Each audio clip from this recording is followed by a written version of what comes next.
Joining us today for a really special presentation is Larissa Carneiro, who's an instructor in the Department of Religious Studies at Duke. Larissa's scholarship focuses on the intersection of religion, magic, and science, and explores how scientific and technological progress have affected religious practices, discourses, and beliefs, and vice versa, which all fits very well into Harry Potter. So she's going to do a presentation on science, magic, and history in the enchanted world of Harry Potter. I'm going to turn the program over to Larissa. Well, it's a pleasure to be here. I thank you very much for the invitation. I'm very excited with this presentation, and I will try, I have lots of things to show you guys. I brought lots of images and everything and information about Harry Potter, the world of Harry Potter. And when I'm talking about something that I find it as interesting, and of course you can find other stuff interesting as well. But when I talk about something that I think that maybe it's something that we can dive in more, I'm going to say, this is very interesting, because then maybe we can talk about more about that during the questions. So I'm going to share my screen to start. And I'm going to start and finish with a question that I want you to think about it. So I'm going to leave all the other slides here for me to have an idea about the time frame. So science, magic, and history in the enchanted world of Harry Potter. And I'm going to start with this question. Why a class in Harry Potter at Duke University, right? Why Harry Potter is actually a matter relevant to academic studies. Why so many exhibitions? And I hope that you are all going to see the exhibition in the Franklin Institute. Why so many important exhibitions about Harry Potter? And there was a very important exhibition also in the National Library of Medicine. That was also an itinerant exhibition that was actually at Duke some years ago on the issue of medicine in Harry Potter. There was a huge exhibition in the British Library and now in Franklin Institute. So why? Why Harry Potter? It's a subject that is in the academic world and in a museum world. Well, one of the reasons, and I hope that's how I want to surprise you, it's Harry Potter. It's not so much, and I am not dismissing J.K. Rowling. I am a big fan of J.K. Rowling and Harry Potter book series, but more than you realize, the world of Harry Potter is actually not the project solely of J.K. Rowling imagination, but is kind of a travel, a framework of the history of magic, religion, science, medicine in the medieval times, early modernity, and even in Renaissance. So when you are in the context of Harry Potter, where actually we are seeing a world that actually existed, we have to think about where Hogwarts is, right? Hogwarts, it's probably northern of Scotland in the UK, and the whole history, it goes between England and Scotland and the trip. So we are in this context, in the English context. And if you think about Hogwarts, Hogwarts is kind of a snapshot of England or the United Kingdom. So this is one of the issues that why Harry Potter is so important. And it's a time when what we call today like the supernatural didn't exist.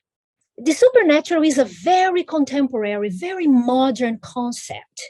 Things were natural. You know, what's the difference? Just think about the time, medieval times, early modernity. What's the difference between, see a dark cloud and say, oh, it's going to rain, right? Or see like a flock of birds and see that also as a sign of something that is going to happen in the future.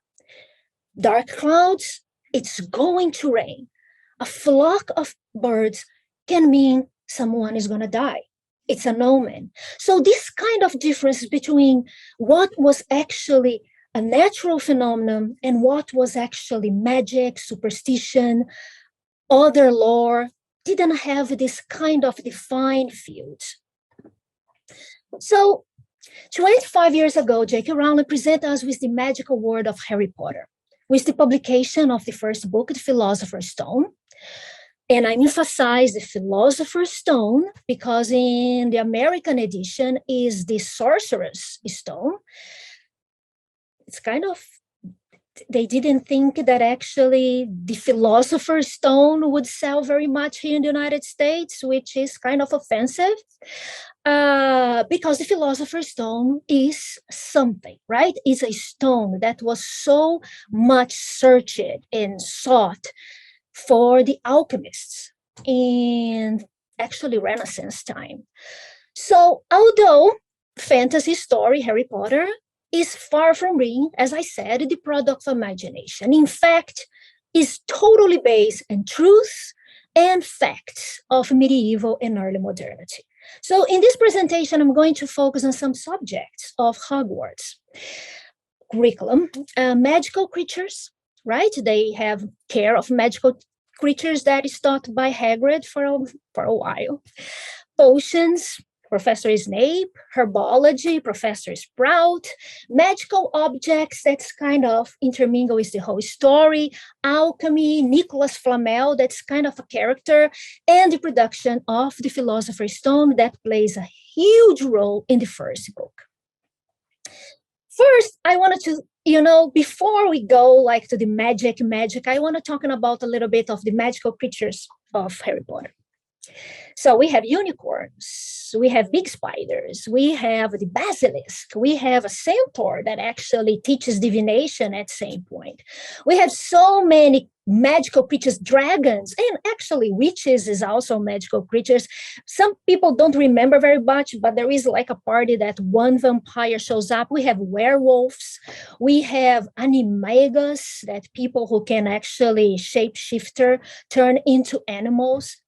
Well, in Harry Potter books, most of the animals that we see actually were believed to have existed. One of the very traditional genre of manuscripts and illuminations in medieval time was this that you're seeing here, bestiaries. Bestiaries were like beautiful. It was a compendium of known beasts.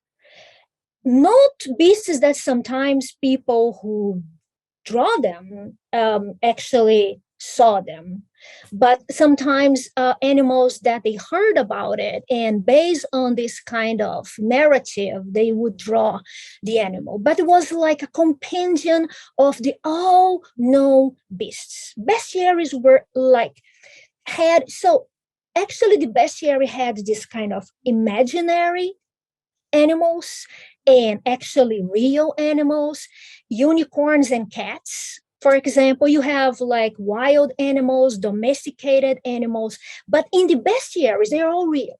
Okay, at that time, they're all real. And the bestiaries, that was like very expensive to acquire one. So we are talking about some kind of aristocracy who had like the money to acquire these books that were like handmade and absolutely beautiful with color and everything and gold.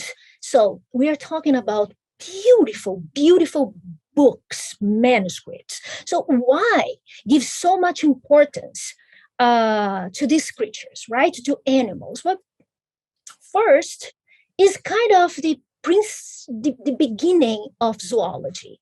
Of the beginning of like natural science, but also because like animals were such an important part of the medieval life. They were source of food, companion, work. They work in the field. They are also like for actually have fun, like hunting. And also as a source of food for hunting. They were objects of fear, menace. Sometimes they used to explain inexplainable. And here is one that things that I wanted to point out. The werewolf is a very interesting animal that we can talk about later. So the relevance of these animals, it can be seen in these expensive manuscripts, so well crafted. In this bestiaries, what's interesting, and that's how my field entered this, they were explained, described physically, but also, let's say, spiritually. They're kind of symbolic spiritual meaning. So, for example, here we have the wolf. That was the great devourer. Like Europe has lots of wolves, England has lots of wolves, and they were a threat. And also thought to explain lots of things that today we have an explanation, and we didn't have more explanation. I've forgotten that. We have also the unicorn that in a very interesting way was also called rhinoceros and monoceros. That was actually in the cloisters in New York. You can see beautiful tapestry with the unicorn. The unicorn is usually represented with a virgin, a woman.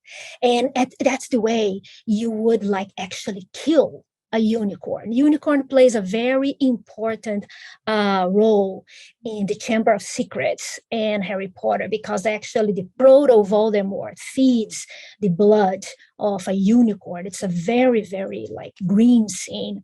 And unicorns were like associated with purity. So that's why you need a virgin to hunt one, because he would be like lured by virginity. It's very moralistic as well. The owl, that it's Harry Potter, right? All the owls, that is a system of communication and also a familiar animal for witches and wizards.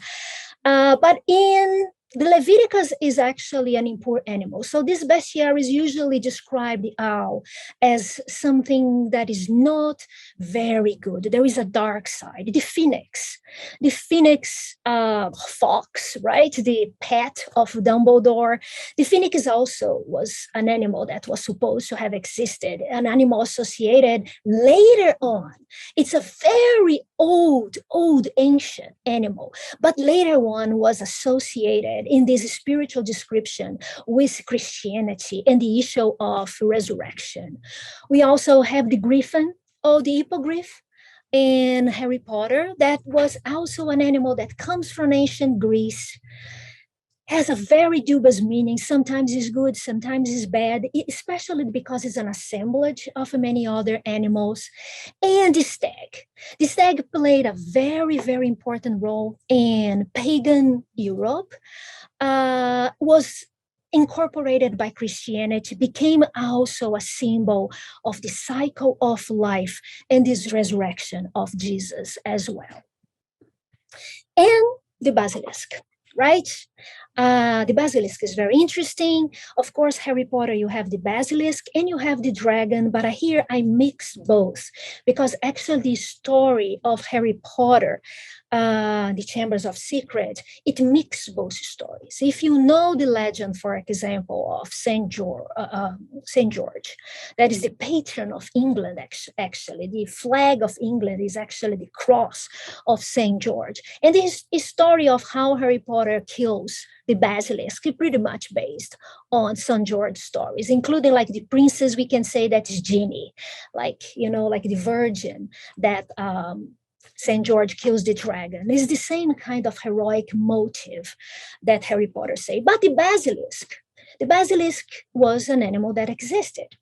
Of course, didn't exist, but like it was in the books, like that. He was considered the king of serpents, who can kill with a single glance. So this is also not an invention of J.K. Rowling.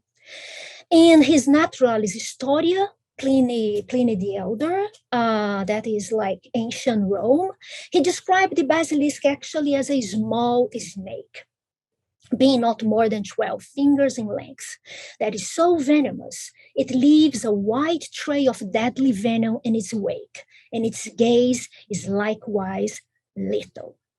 The basilisk, it's in poetry, in other parts of the Bible. It cites the basilisk. Shakespeare cites the basilisk. I just put like a quote here from Psalm 90. Thou shalt walk upon the asp and the basilisk, and thou shalt trample underfoot the lion and the dragon. The basilisk, it can be found if we now start to pay attention in Europe.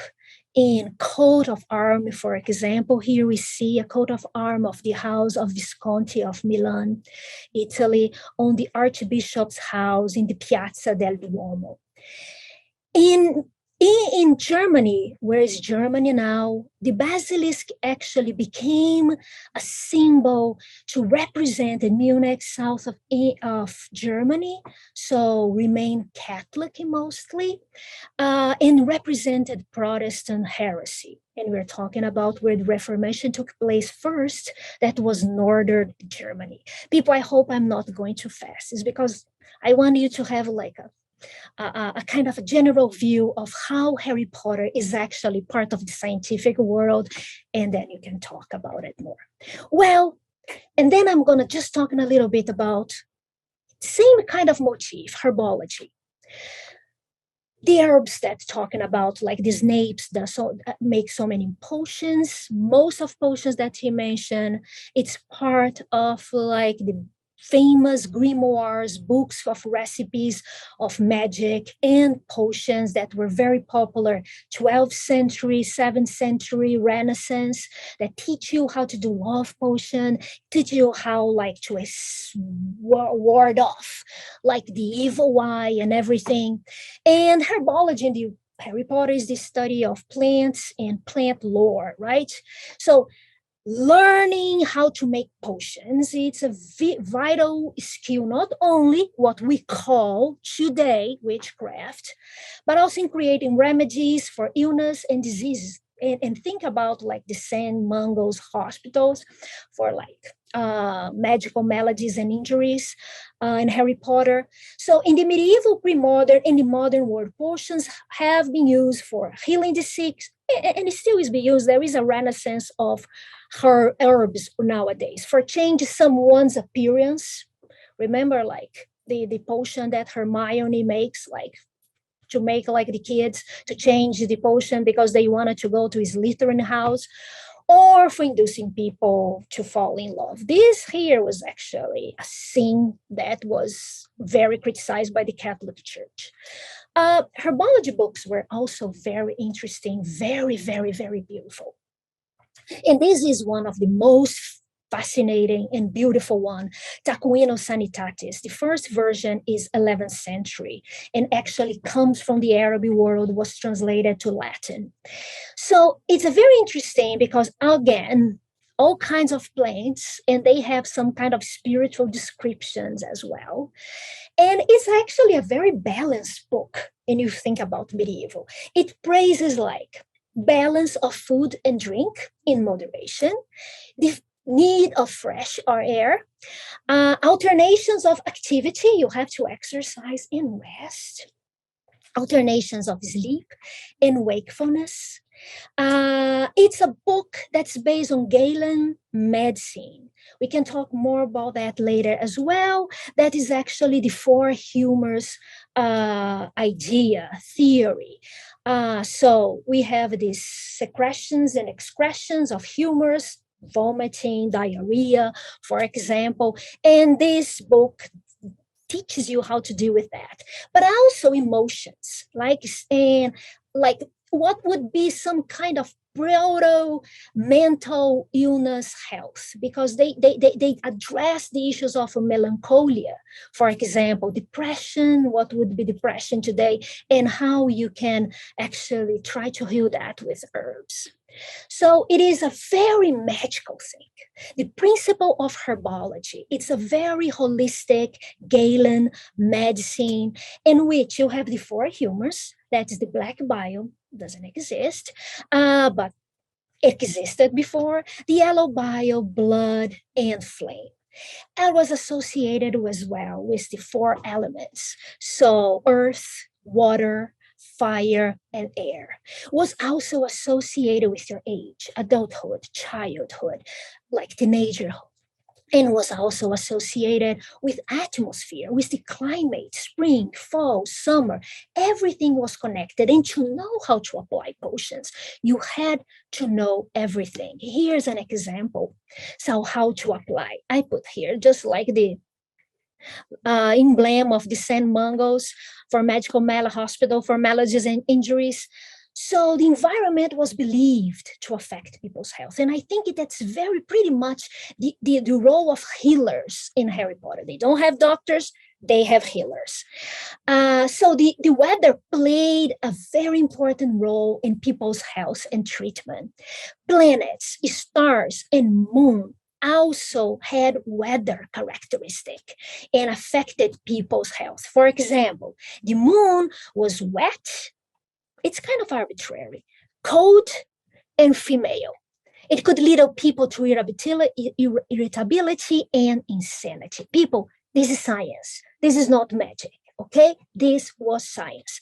Eclipses could also produce like disease. Plagues is one of the explanations for the Black Plague was actually an eclipse, and also play a huge role in people's health. Before, humors were connected, the four elements, and good health depended on maintaining this delicate balance between all the elements.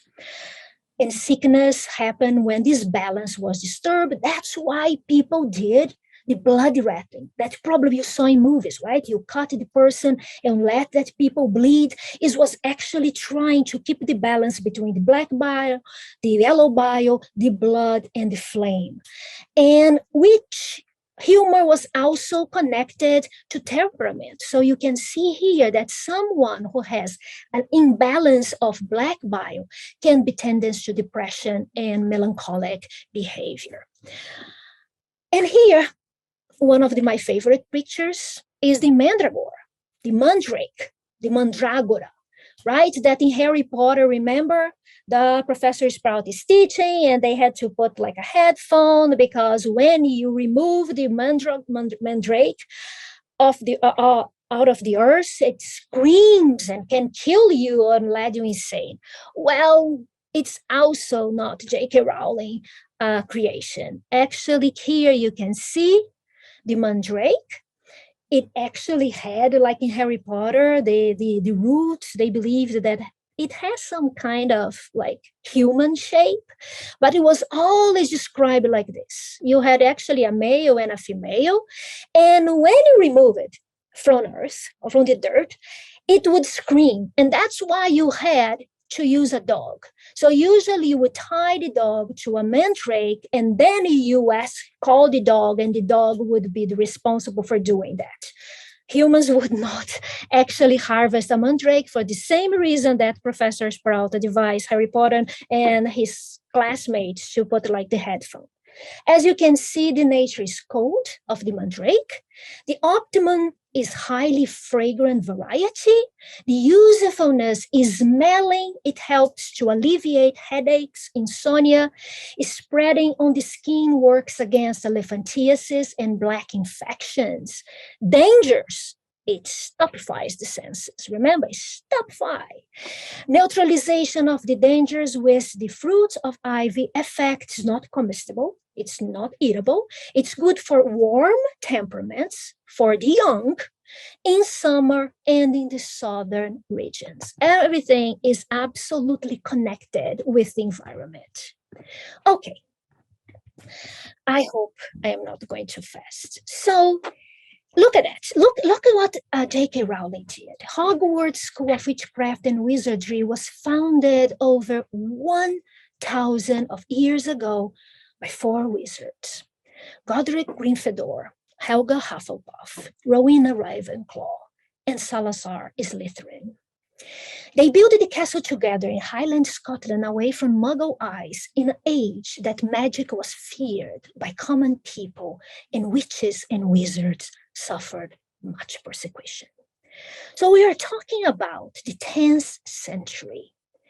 10th century is the moment when old religions that in a derogatory way, they called pagan religions, religions related to witchcraft, which was not witchcraft, was the religion. Magic and religion was the same. Magic is usually what the other religion does and not ours. So it's a moment, for example, England, almost entire England was under control of the Northmen, that they still worship Thor, Odin, Freyr, and just Wessex was actually Christian. So we have this moment of Christianization, and when actually the Christian faith takes over, it doesn't take over. Old habits are very hard to be forgotten. So actually there is a merge in old beliefs with Christianity. Old data is being transformed into saints, for example. So you have this moment of, but also huge anxiety toward magic and witchcraft. Then, also in Harry Potter, upon the signature of the International Statute of Secrecy in 1689, wizards went to hiding for good. It was natural, perhaps, that they formed their own small communities within a community. And here we are talking about when witch hunts happen more in Europe. In Switzerland, in England, in Scotland, in even Nordic countries, in Italy, France, they were burning women at stake in a huge amount of quantity. And this is especially because not only the Catholic Church had some kind of anxiety toward witchcraft, but actually they absorbed a lot of magic, but was the Reformation. And King James I, right, responsible for the King James Bible, he had huge anxiety with witchcraft. So witch hunt started in England and Scotland, and lots of people died at stake, especially women. We can talking about that as well. So J.K. Rowling placed the fact that wizards went to live away from Muggles, which was one of the reasons that Voldemort was so mad about it, because witch hunt, and was at the time of the witch hunt. I just here put something that this is the destruction of Irminsul by Charlemagne. We're talking about the Christianization of Europe. That's also called the Yggdrasil, and it was a sacred tree, right, that connected. It was in the Midgard, and here Midgard is Middle-earth. Another writer wrote about the Middle-earth, Tolkien and Lord of the Rings, and connected the upper world and the underworld as well, and was destroyed. Here is a very beautiful painting. We see like an old pagan deity with a wand, like just lamenting the destruction of the sacred tree of the Northmen, of the Germanic people, being destroyed by Charlemagne, that was bringing Christianity. Well, witchcraft became a problem in the world, like being a crime. Witchcraft was actually the belief that you made a pact with the devil, right? Not all magic was witchcraft. But this manuscript here, the Cretan Gratiani, a collection of canon law organized around the 12th century by Benedict monk and canon lawyer from Bologna. The document was promulgated by the Pope Gregory IX as a legal force. Actually, Western law is based on this old document here because it tried to scientificize punishment.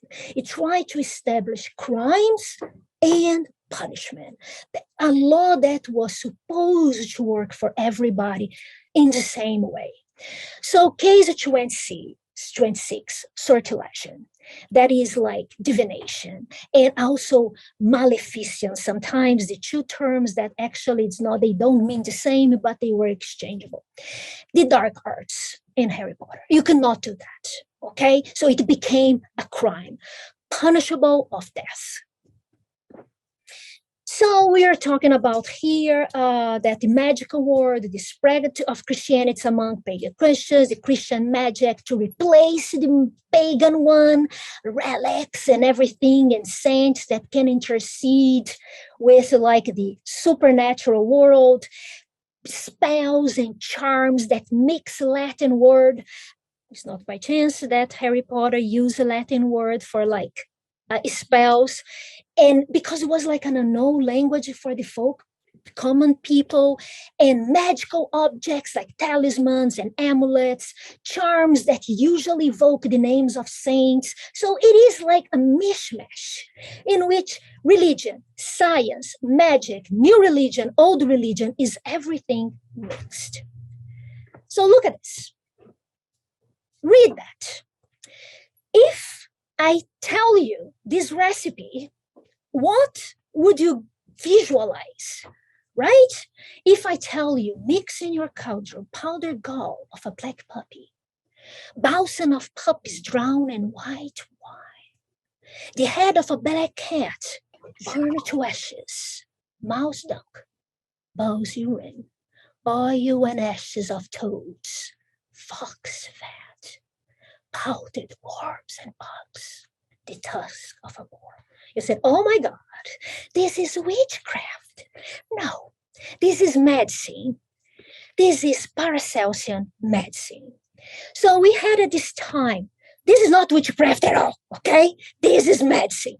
So we had it at this time, Galen and Paracelsian medicine. The Galenist physicians believe in the humors, right? In the imbalance of the humors, and that was the reason of disease.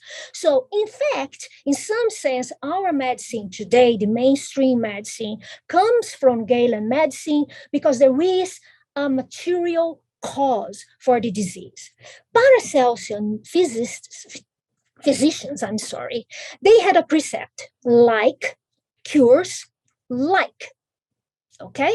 So they believed that every single element has some kind of spirit, has some kind of aura, has some kind of energy, essence that you could extract animal world, the mineral world, the plant world, and this would be a medicine. And everything was this kind of thing.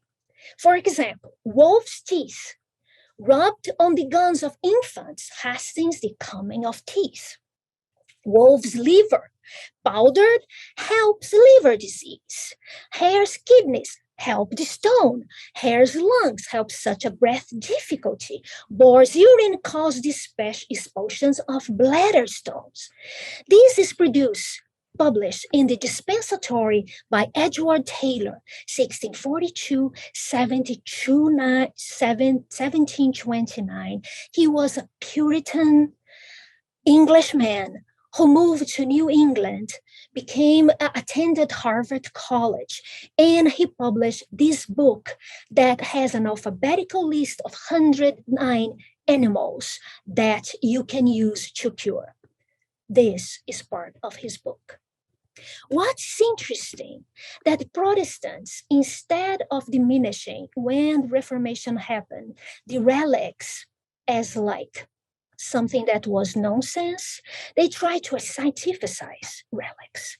So they believe, oh, maybe relics actually cure. Take, for example, here, the congealed frozen blood of San Januarius. That was a very famous place for Catholic pilgrimage.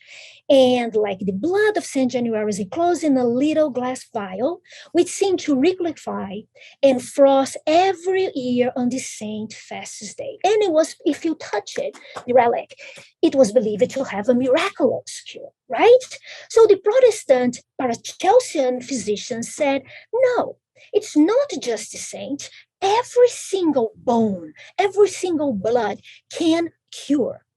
So it became something very weird, and especially in New England, here in Puritan, because they started actually to harvest bodies to produce medicine, what was known as cannibalistic medicine. And they believe in more than that, that if you harvest bodies in execution places, places for public execution, if the person had a very violent death, you had the essence even stronger. So this is what Puritan Edward Taylor writes, right? The bodies of those who died violent deaths were supposed to be particularly effective, as they were more full of vital spirit than those who died of illness or age. And as I said, all Harry Potter, all these kind of potions, all kind of, remember when Voldemort is resurrected, that kind of horrible thing they do with blood and arms and sacrifices. Well, actually, that is medicine. Okay, let's talk just a little bit. Oh my God, I am like so many things. Magical objects. And I wanted to talk just about how popular magical objects was at this time. Here we have a very good one that maybe should acquire. That's an amulet for protection against the plague. This was like actually commercialized. It's cheaper paper, and people actually bought. Oh, the sums here, it's 34. I can go back to this if you want to. We had this very famous actually amulet here as well. That was one of the most interesting discovery they had in England, is the MIDDLEHAM jewel. It was supposed, people don't know to what kind of disease, but they actually think, you can see here, the crucifixion, everything was mixed. You can see here a scene of the nativity. You had here Latin words that's kind of like a charm, a spell. Sometimes people say that this jewel here was for treating epilepsy. Sometimes scholars say that was used actually to assist childbirth. They found in this castle here, okay? I can share afterwards this PowerPoint with you, and was believed to belong to this woman here, Anne Bishop. And she was actually relative of Richard III, who actually chose St. George as the symbol of his banner for the Crusades. And here, also a very interesting magical object, okay?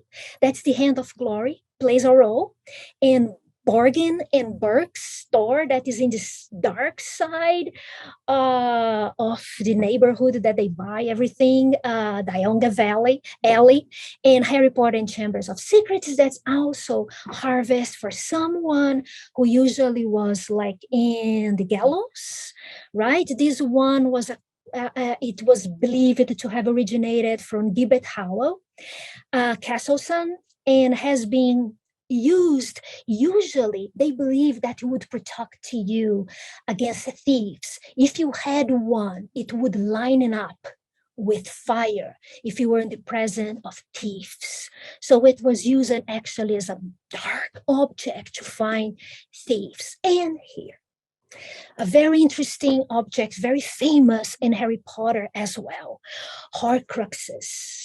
Another thing that J.K. Rowling didn't invent. I'm sorry to disappoint you. But actually the idea of external souls, it's present all across the world, this narrative. In here among Native Americans in the United States, countries in Africa, in Asia, Aboriginals in Australia, in many pagans in Europe, and is the idea. And it was actually narrated by James Fraser. James Fraser is a very famous British scholar, work is folklore. Probably J.K. Rowling read him because he's absolutely popular in college education in England. And in the Golden Bough, he says, and I am quoting, because people don't use primitive anymore, okay? But in the 19th century, they did. In the opinion of primitive people, the soul may temporarily absent itself from the body without causing death. The soul can be kept in a box or jar, so long as this object, which he calls his life or soul, remains unharmed, the man is well. And in all these folk tales, they're talking about this external soul. which inspired J.K. Rowling to create the Horcrux. It's always dark magic to separate, to split your soul and put in a different place to achieve some kind of not immortality, but some kind of immortality. Because while your soul is restored in that object, you will be saved. And here, another famous object. We have the Deathly Hallows. Remember that? The invisibility cloak. We have the Elder Wand, and the Resurrection Stone plays a huge role at the end of Harry Potter. Yeah, she didn't actually create this as well. This is based on the symbol of alchemy, the square circle, and a chemical symbol illustrated interplay of the four elements of matter, symbolizing the Philosopher's Stone, the result of the great work. And here you have Nicolas Flamel. Nicolas Flamel is actually a character that existed, but he lived in like 13th century, and he was kind of a very rich man. People don't think that he was an alchemist. But in the 16th, 17th century, started to like proliferate in Europe lots of publications that said that Nicolas Flamel had found the recipe for the Philosopher's Stone that was less for immortality and much more for the transmutation of metals. But if Nicolas Flamel was not an alchemist, here we have famous alchemists. Among them, Paracelsus, Robert Boyle, and Isaac Newton. Isaac Newton actually is famous for this recipe here of the Philosopher's Stone, which was actually reproduced by a scholar in Johns Hopkins University, Laureate Principe. And what is interesting, it was acquired by the Chemical Heritage Foundation here in the United States. Why? Why it's not in England? It's like Newton. Well, because actually this manuscript he learned from another Puritan, okay?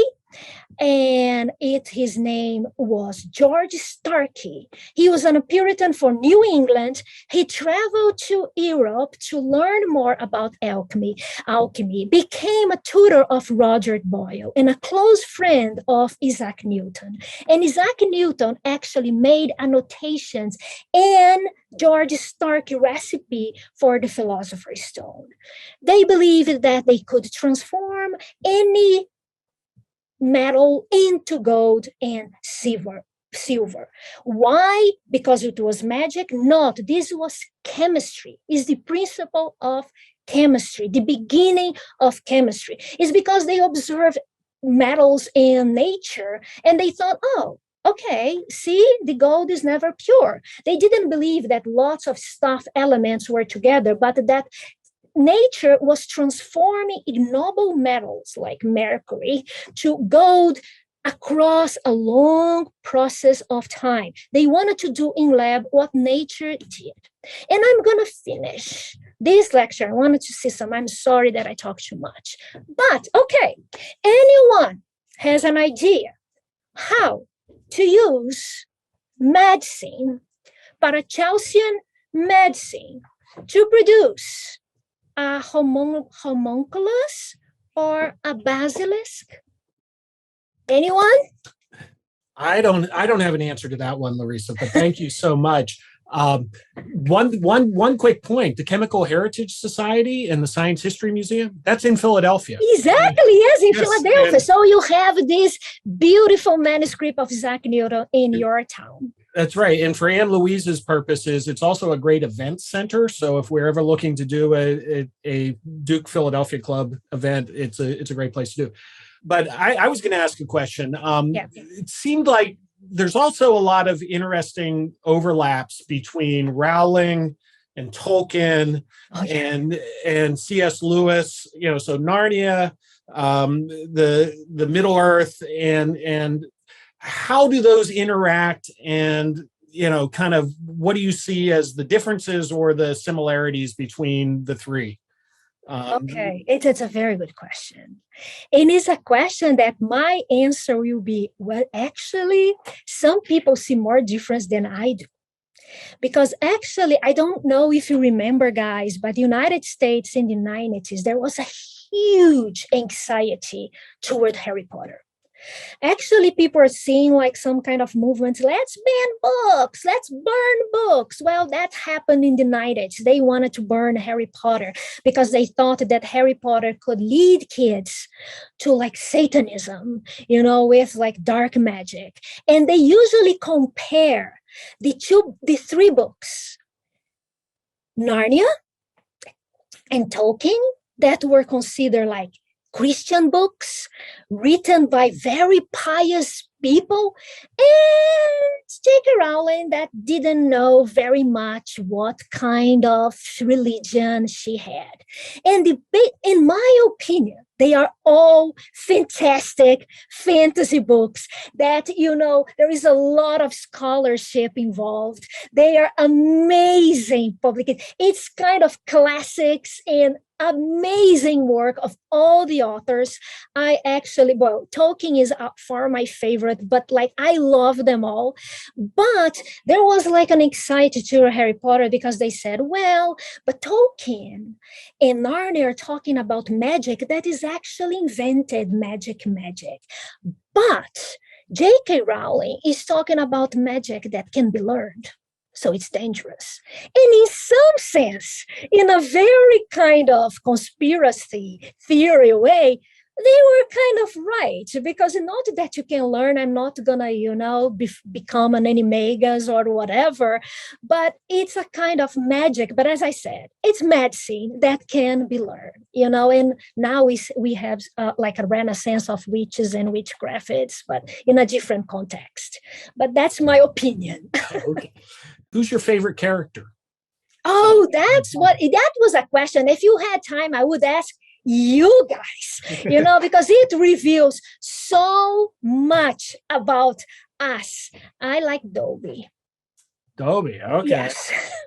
I cry every time, like when he dies. For me, it's like the most cruel things. First, he's an enslaved elf, and he's so loyal and beautiful, and he's so beautiful. So I love him very much. But, it's so many good characters, like Sirius Black is a great character too.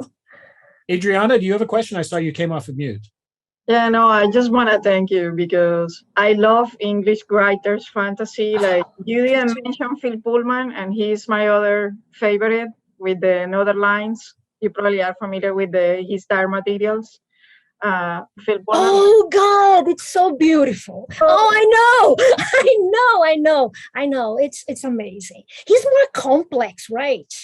It is, but I do think like Harry Potter has been transcendental in terms of like generations, because yes. My mom read the books, I read the books, my kids read the books, and it's just a never end and it's a continued, right? And for me, I will tell you, like even when I am super stressed at work and I have everything, I just go to a dark room and put Harry Potter, and that's it. I can disconnect, and it's just, and I have seen it like 2,000 times. Hey, actually, I love your comment because actually one of the units of my class, we treated Harry Potter as a sacred book, as a source of meditation. So you choose your favorite scene. And what we do some kind of old Christian practice that's called Lectio Divina. You choose a piece, not of the Bible, but our Bible, Harry Potter in that moment, and try to see what that scene has to tell about yourself, about your problems, about how you would deal with your current problem now. I agree with you. Go to a dark room and meditate on Harry Potter. But I do have a question. I was curious because one of the beauties for me on Harry Potter is how many phrases she used across actually, if I lead teams and I use many of her phrases to be able to tell people like messages that I want to resonate to them, I would be curious to know like which one would be your favorite. Oh my God, there's so many different, like really resonate to you, and you always keep it with you. If you have any. Yeah, I like very much a sentence of Sirius Black when he tells Harry that it's not who you are that matters, but the choices that you make. And Harry is absolutely concerned with, like, because he found out that his father was not actually that nice guy that he thought it was. It was also had some kind of dark side. And he said, it's not who you are, it's the choices that you make in life. And it is one of my favorite sentences. Yeah. No, again, I appreciate it because sometimes we also oversee, like you took us through the history of the amount of research that you probably have to put on it to be able to write these stories, right? Because the combination between the imagination and everything that you probably it's amazing. And actually, I find more interesting that her work is based on scholarship. I think that it adds value to this book, because it's a gateway. It is like a portal for scrutinizing the relationship, in my opinion, of magic, religion, and science that makes accessible for students to see and understand much more than just reading like tons and tons of scholarship in this. So it's amazing. She did an amazing job. She spent hours and hours and hours in libraries. And for that, she has my respect. We talked a little bit before everybody came on about how you created the class at Duke. Talk a little bit about that. Well, actually, Duke is an awesome place, people. I am such a big fan, so I am suspect to say that. I have a feeling most of us on the call are big fans as well. But I am. It's like Duke forever, Like Duke, I create a kind of strange classes sometimes, but Duke was always very supportive. And you said that Duke looks like Hogwarts. I'm from Brazil. Our universities don't look like Duke. And when I came to Duke for the first time, and I still, when I walk across the campus, I am like, oh my God. And I feel so privileged to be here. I love that universe. I find it so beautiful. So it was that sensibility that you said. I said, God, this is Hogwarts. I am like, I received my letter, to be accepted in Hogwarts. So actually, I like to go to many different places with students. I divided the class most with the classes that Harry Potter has. So we have herbology, we have potions, of course, much more with a historical approach of the relationship between magic and science and religion. But also we go like to the Rubinstein. That's one of my favorite places at Duke. And we see real manuscripts of witchcraft and everything. And I think that this another thing that Harry Potter provides. You students, sometimes they go to the Rubinstein for the first time and they see those manuscripts and they cannot even believe that they exist there for their use. It's amazing. So it's like Duke inspired me to create this class. I'll ask you one last question before I turn it over to Elizabeth to close out. Which house are you? I am Hufflepuff. Yes. Absolutely. I'm Ravenclaw. That's what my kids told me. I know. And I tell my students at Duke, I'm so sorry, we're not Gryffindor. You are all Ravenclaw, but I am Hufflepuff because my love for animals. And as I said, one of my favorite characters, not in Harry Potter, but is Newt Scamander. And he's a Hufflepuff. So that's why. But people, let me just end. So I'm going to share just one more thing with you guys, because maybe you wanted to do this. It's kind of weird.